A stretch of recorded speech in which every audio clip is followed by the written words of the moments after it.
فرماتے ہیں اسألک مرافقۃ الجنہ، اللہ کے نبی میں جنت میں آپ کی رفاقت چاہتا ہوں، میں جنت میں آپ کے ساتھ رہنا چاہتا ہوں، جس طریقے سے دنیا میں میں آپ کے ساتھ رہتا ہوں اور آپ کی خدمت کرتا ہوں، میری چاہت اور میری خواہش بھی یہ ہے کہ مرنے کے بعد بھی میں جنت میں آپ کے ساتھ رہوں۔ نبی اکرم صلی اللہ علیہ وسلم فرماتے ہیں او غیر ذلک، کیا اس کے علاوہ اور بھی کوئی خواہش ہے؟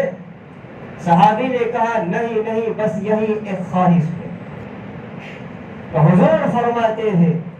فاعنی علی نفسک بکثرۃ السجود، آپ اپنے اوپر اپنے آپ کی مدد کرو کثرت سجود کے ذریعے سے۔ کیا مطلب؟ زیادہ نمازوں کا اہتمام کرو، نمازوں کی پابندی کرو، فرائض کے ساتھ ساتھ نوافل کا بھی اہتمام کرو۔ حضور نے کیا فرمایا کہ فرائض کے ساتھ ساتھ نفل نمازیں بھی پڑھو اگر جنت میں میرے ساتھ رہنا چاہتے ہو تو۔ آج اگر اللہ رب العزت ہم میں سے کسی کو اذان سے پہلے یا اذان کے بعد مسجد میں آنے کی توفیق دے دے اور جماعت کھڑی ہونے میں ابھی دیر ہے جس میں بندہ سنت کو پڑھ سکتا ہے، فرض نماز کی ادائیگی سے پہلے اور بعد میں کچھ سنتیں اور نفل نمازیں ہیں،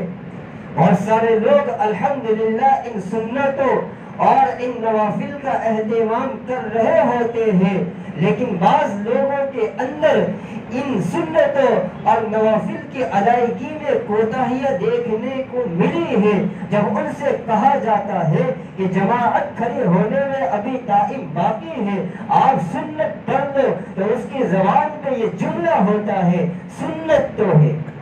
سنت تو ہے، نفل تو ہے، نفل تو ہے۔ اور اس طرح کے الفاظ ایسے لوگوں کی زبان سے سننے کو مل رہے ہوتے ہیں جو بڑے دیندار سمجھے جاتے ہیں، جو بڑے متقی پرہیزگار سمجھے جاتے ہیں،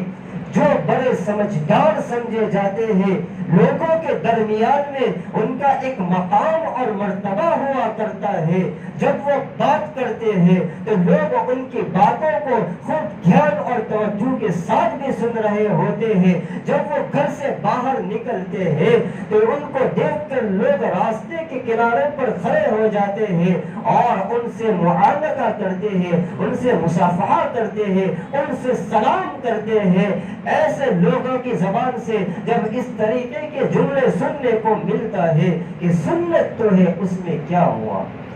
نفل تو ہے اس میں کیا ہوا، تو بہت دکھ اور افسوس ہوتا ہے۔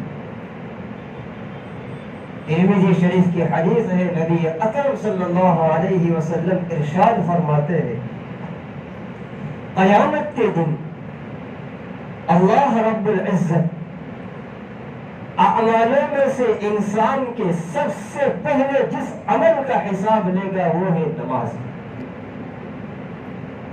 اگر نماز صحیح اور مکمل اور پوری نکل آئی تو وہ کامیاب ہو گیا، اور اگر فرض نماز کے اندر کمی نکلی یا نماز بیکار نکلی تو وہ برباد اور خسارہ اور نقصان اٹھانے والوں میں سے ہوگا۔ پھر آگے حضور فرماتے ہیں کہ اگر اس کی فرض نماز میں کمی نکلی تو اللہ رب العزت کا حکم فرشتوں کو یہ ہوگا کہ ان کے نامۂ اعمال میں دیکھو کہ کچھ نفلیں بھی ہیں، دیکھا جائے گا، کچھ نفلیں نکل آئے گی تو فرض کی کمی کو پورا کیا جائے گا۔ پتہ یہ چلتا ہے کہ یہ نوافل نمازیں جو ہے، یہ نفل نماز جو ہے یہ انسان کے لیے فائدہ مند ثابت ہوگی اور نجات کا ذریعہ بنے گی۔ اس لیے میرے بھائیو، کوشش یہ کرنا چاہیے کہ فرائض کے ساتھ ساتھ زیادہ سے زیادہ نوافل نمازوں کا بھی اہتمام کرنا چاہیے۔ حضرت ربیعہ بن کعب اسلمی رضی اللہ تعالی عنہ تو جب حضور نے خوش ہو کر یوں کہا کہ مانگو مجھ سے، تو اس صحابی نے کہا اسألک مرافقۃ فی الجنہ، اللہ کے نبی میری چاہت اور خواہش یہ ہے کہ جنت میں آپ کے ساتھ رہوں۔ تو حضور نے فرمایا فاعنی علی نفسک بکثرۃ السجود، اگر جنت میں میرے ساتھ رہنا چاہتا ہو تو نماز کا اہتمام کرو، اور خاص کر نفل نمازوں کا۔